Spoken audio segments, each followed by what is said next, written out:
வெற்றி பெறச் செய்யுங்கள். உங்கள் சின்னம், உங்கள் சின்னம், உங்கள் சின்னம். நன்றி, வணக்கம்.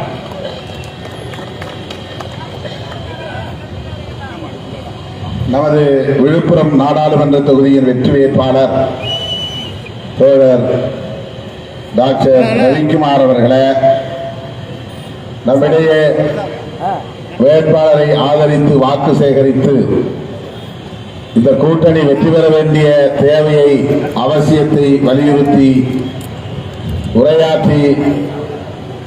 உரையாற்றி இருக்கிற மாண்புமிகு உயர்கல்வித்துறை அமைச்சர் அண்ணன் டாக்டர் பொன்முடி அவர்களே, கள்ளக்குறிச்சி நாடாளுமன்ற உறுப்பினர் அன்பு சகோதரர் கௌதம சிகாமணி அவர்களே, சட்டமன்ற உறுப்பினர் அன்பு சகோதரர் லட்சுமணன் அவர்களே, அன்பு சகோதரர் ஜனகராஜ் அவர்களே, சகோதரர் அன்பு சகோதரர் சி புருஷோத்தம் புஷ்பராஜ் அவர்களே, திரு ஜெயச்சந்திரன் அவர்களே, திரு சர்க்கரை அவர்களே, மற்றும் காங்கிரஸ், இடதுசாரி கட்சிகள், மறுமலர்ச்சி திராவிட முன்னேற்ற கழகம், இந்திய யூனியன் முஸ்லீம் லீக், மனிதநேய மக்கள் கட்சி, தமிழக வாழ்வுரிமை கட்சி, மக்கள் நீதி மையம் உள்ளிட்ட நமது தோழமை கட்சிகளை சார்ந்த மாவட்ட பொறுப்பாளர்களே, நகர பொறுப்பாளர்களே,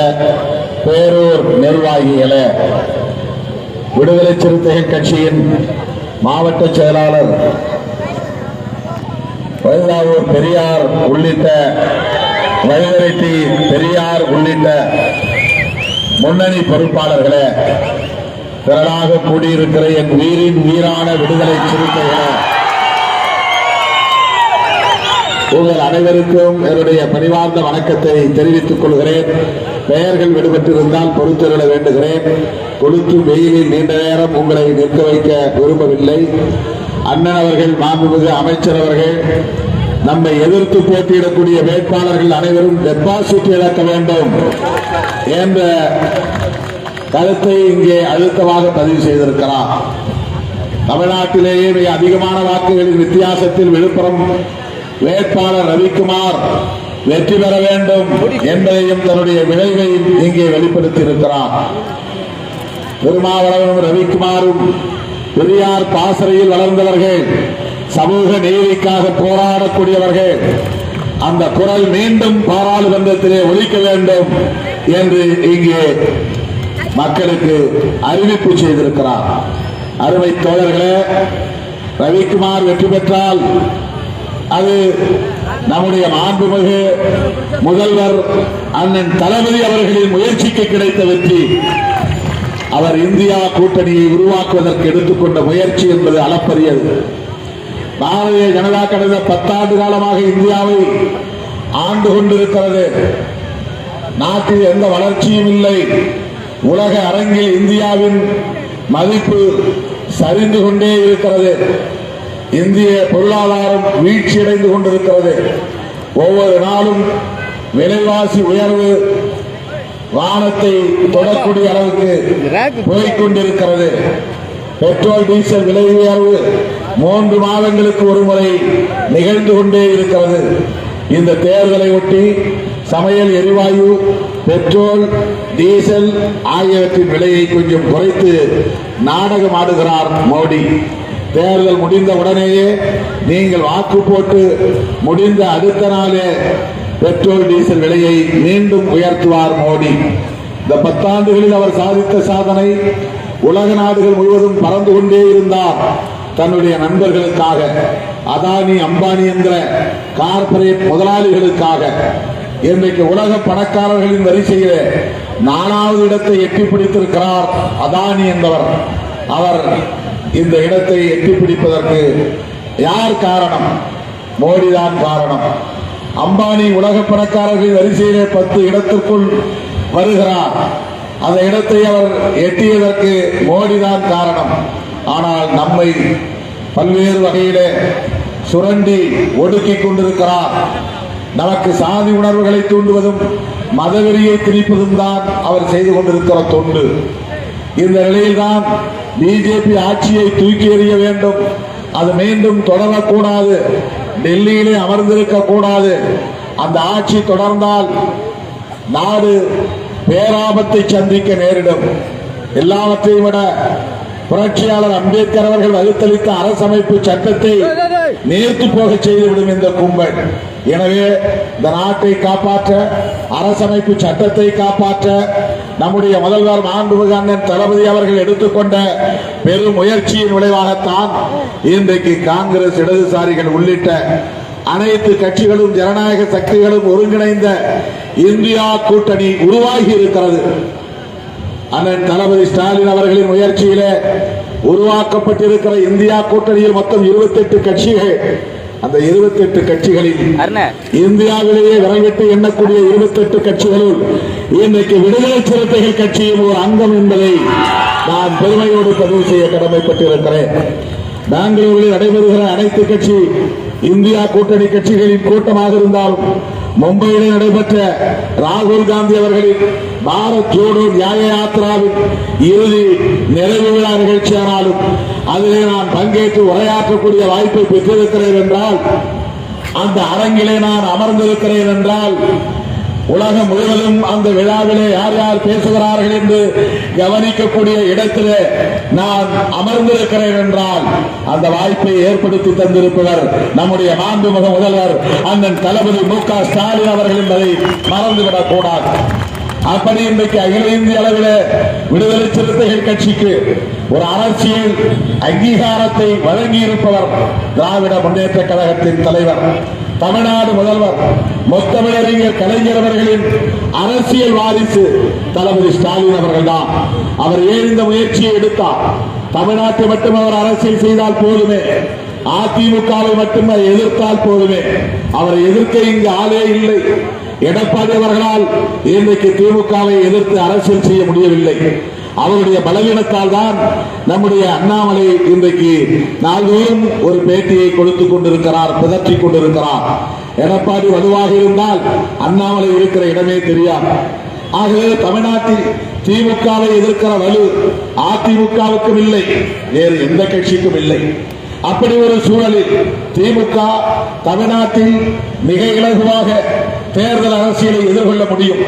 ஆனால் அதையெல்லாம் அவர் ஒரு பக்கம் வைத்துவிட்டு இந்தியாவை காப்பாற்ற வேண்டும், இந்திய நாட்டு மக்களை காப்பாற்ற வேண்டும், ஜனநாயகத்தை காப்பாற்ற வேண்டும், எல்லாவற்றையும் விட அரசமைப்பு சட்டத்தை பாதுகாக்க வேண்டும் என்கிற உயர்ந்த நோக்கத்தில் தான் மம்தா பானர்ஜியை போய் சந்தித்தார், இங்கே அழைத்தார்.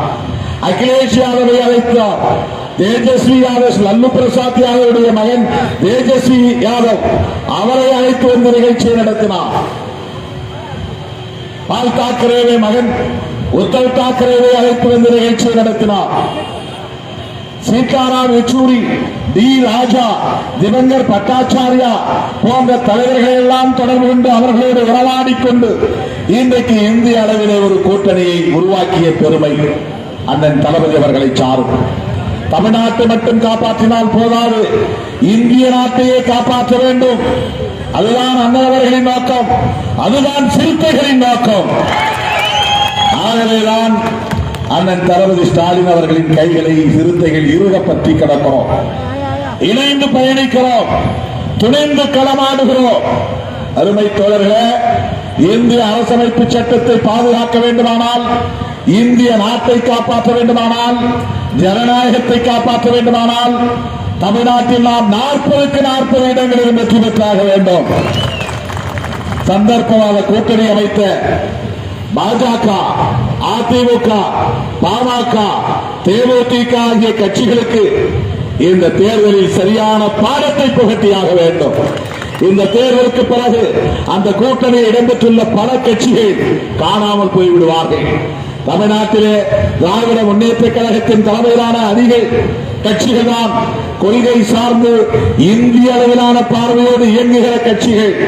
இந்த கட்சிகள் மக்களின் செல்வாக்கோடு இந்த 40 இடங்களிலும் வெற்றி பெற்றால், மேற்கு வங்கத்திலே மம்தா வெற்றி பெறுவார், உத்தரப்பிரதேசத்திலே அகிலேஷ் யாதவ் வெற்றி பெறுவார், மகாராஷ்டிராவிலே சரத்பவாரும் உத்தவ் தாக்கரேவும் வெற்றி பெறுவார்கள், பீகாரிலே தேஜஸ்வி யாதவ் வெற்றி பெறுவார்.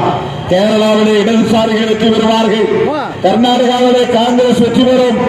இப்படி இந்த மாநிலங்கள் எல்லாம் நம்முடைய கூட்டணியே வெற்றி பெற்று இந்தியா கூட்டணி நாட்டை ஆளும், இந்தியா நாடு மீளும் என்பதை சொல்லி தோழர் ரவிக்குமார் அவர்களுக்கு பானை சின்னத்திலே வாக்களித்து அவரை மீண்டும் நாடாளுமன்றத்திற்கு நீங்கள் அனுப்பி வைக்க வேண்டும்.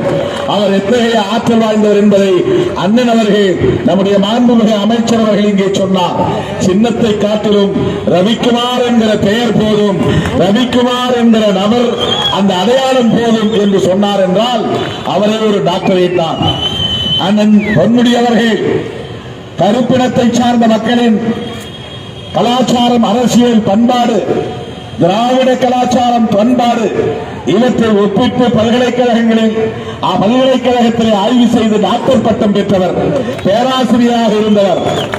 திராவிடியன் கல்ச்சர் மற்றும் ஆப்பிரிக்கன் கல்ச்சர், அவர்களும் நாமும் எப்படிப்பட்டவர்களாக, எந்த தொடர்பு நமக்கு இடையிலே கலாச்சார தொடர்பு இருக்கிறது என்பது குறித்து ஆய்வு செய்து அதிலே முனைவர் பட்டம் பெற்றவர், அவரின் பாராட்டை பெற்றவர் நம்முடைய முனைவர் பட்டம் பெற்ற ரவிக்குமார் அவர்கள் என்பதை இந்த இடத்திலே நான் சுட்டிக்காட்ட விரும்புகிறேன். எனவே அவருடைய குரல் மீண்டும் பாராளுமன்றத்திலே ஒலிக்க வேண்டும்.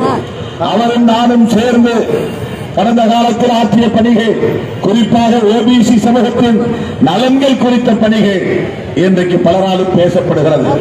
மருத்துவ கல்வியிலே ஆல் இந்தியா கோட்டா என்கிற அந்த தொகுப்பிலே, மத்திய தொகுப்பிலே ஓபிசிக்கு இடஒதுக்கீடு இல்லை என்பதை அறிந்து முதலில் நாங்கள் இருவரும் தான் அந்த துறை தொடர்பான அமைச்சரை பார்த்து மனு கொடுத்தோம், நாடாளுமன்றத்திலே குரல் கொடுத்தோம். திராவிட முன்னேற்ற கழகத்தின் மாநிலங்களவை உறுப்பினர் வில்சன் அவர்களும் அதை அழுத்தமாக அங்கே பேசினார். திராவிட முன்னேற்ற கழக தலைவர் அண்ணன் தளபதி அவர்கள் உச்சநீதிமன்றத்திலே வழக்கு தொடுத்தார். நாமும் அந்த வழக்கிலே இணைந்து கொண்டு விடுதலை சிறுத்தைகளின் சார்பிலும் வழக்கு தொடுத்தோம். இன்றைக்கு OBC all India quota medical science அதில் இன்றைக்கு இந்திய அளவிலே 12,000 பேர் பயன்பெறுகிறார்கள். அதற்கு நாம் கொடுத்த அந்த குரல் தான் தோழர்களே. இப்படி சொல்லிக் கொண்டே போகலாம். இந்த குரல் மீண்டும் நாடாளுமன்றத்தில் ஒலிக்க, சமூக நீதி குரல், பெரியாரின் குரல், பேரறிஞர் அண்ணாவின் குரல், புரட்சியாளர் அம்பேத்கரின் குரல், கலைஞரின் குரல் மீண்டும் நாடாளுமன்றத்தில் ஒலிப்பதற்கு உங்கள் பொன்னான வாக்குகளை, முத்தான வாக்குகளை இந்த தொகுதியிலே பானை சின்னத்தில் முத்திரையிட்டு அவரை வெற்றி பெறச் செய்யுங்கள், வெற்றி பெறச் செய்யுங்கள் என்று கேட்டு முடிக்கிறேன். நன்றி, வணக்கம். நமது சின்னம் சமூக நீதியின் சின்னம், ஜனநாயகத்தின் சின்னம், சமத்துவத்தின் சின்னம், பெரியாரின் சின்னம், பேரறிஞர் அண்ணாவின் சின்னம், புரட்சியாளர் அம்பேத்கரின் சின்னம், கலைஞரின் சின்னம், தளபதியின் சின்னம், அண்ணன் பொன்முடி அவர்களின் சின்னம், ரவிக்குமார் அவர்களின் சின்னம், விடுதலை சிறுத்தைகளின் சின்னம். நன்றி, நன்றி, நன்றி.